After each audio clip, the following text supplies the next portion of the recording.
ប្រាសាទប្រែរូបគឺជាសមិទ្ធផលស្ថាបត្យកម្មកំពូលមួយដែលសន្ធិដ្ឋនៅតាមបណ្ដោយផ្លូវវងធំក្នុងភូមិស្រះស្រង់ខាងជើងសង្កាត់នគរធំក្រុងសៀមរាបក្នុងទិដ្ឋភាពភូមិសាស្ត្រវប្បធម៌ប្រាសាទប្រែរូបបានសាងសង់ឡើងនៅលើដីទួលខ្ពស់ត្រដែតដែលមិនត្រឹមតែឆ្លុះបញ្ចាំងពីទស្សនៈទាននៃលទ្ធិទេវរាជក្នុងការបង្កើតភ្នំព្រះសុមេរុជានិមិត្តរូបនាសម័យបុរាណប៉ុន្តែសពថ្ងៃទីតាំងខ្ពស់នៃសំណង់នេះក៏បានក្លាយជាចំណុចយុទ្ធសាស្ត្រដ៏សំខាន់ក្នុងការទាក់ទាញទេសចរវប្បធម៌ដើម្បីទស្សនាទិដ្ឋភាពថ្ងៃរះនិងថ្ងៃលិចដ៏ស្រស់បំព្រងដែលឆ្លុះបញ្ចាំងសម្រស់វាលស្រែនិងប្រព័ន្ធអេកូឡូស៊ីព្រៃឈើធម្មជាតិជុំវិញផ្អែកលើការសិក្សាស្រាវជ្រាវផ្នែកបុរវិទ្យាប្រាសាទប្រែរូប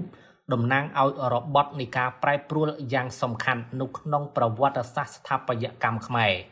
ដោយបង្កើតបានលក្ខណៈចំណាំនៃរចនាបថប្រែរូបភាពលេចធ្លោ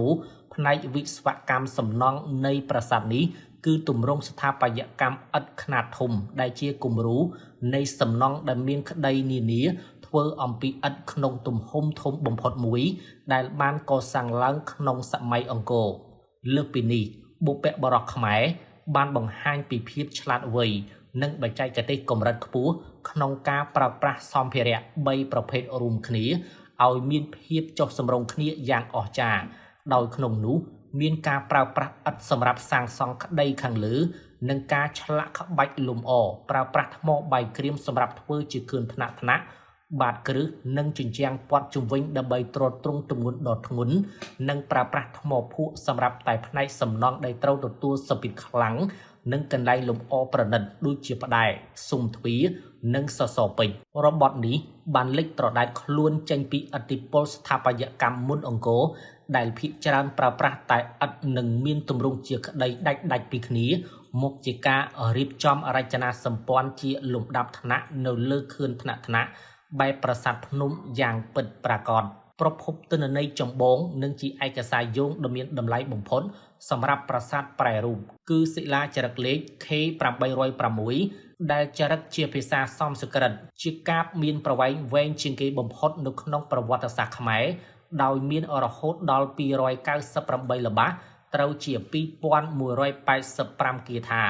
តាមរយៈខ្លឹមសារនៃសិលាចារឹកនេះបានបញ្ជាក់យ៉ាងច្បាស់ថាប្រាសាទប្រែរូបត្រូវបានកសាងឡើងនៅក្នុងឆ្នាំ961នៃគ្រិស្តសករាជក្នុងអរជ្ជកាលព្រះបាទរាជេន្ទ្រវរ្ម័នទី2ដើម្បីឧទ្ទិសថ្វាយដល់ព្រះឥសូរក្នុងលទ្ធិព្រហ្មញ្ញសាសនា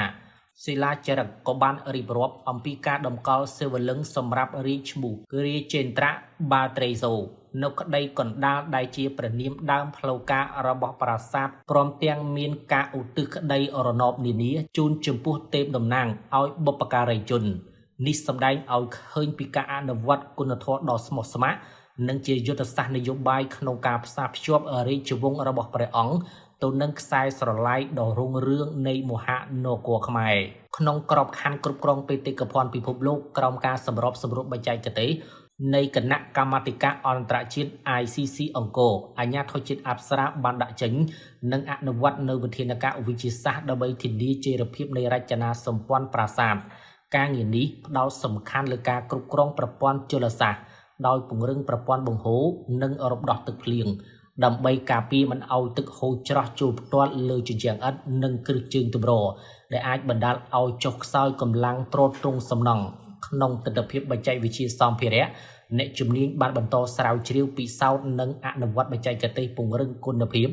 ដ្ឋបុរាណនិងសាច់បាយអឲ្យមានប្រសិទ្ធភាពខ្ពស់ដើម្បីរក្សាទម្រង់ដើមនៃប្រាសាទនិងការពារក្បាច់ចម្លាក់លម្អកុំឲ្យរងការខូចខាតបន្តទៀត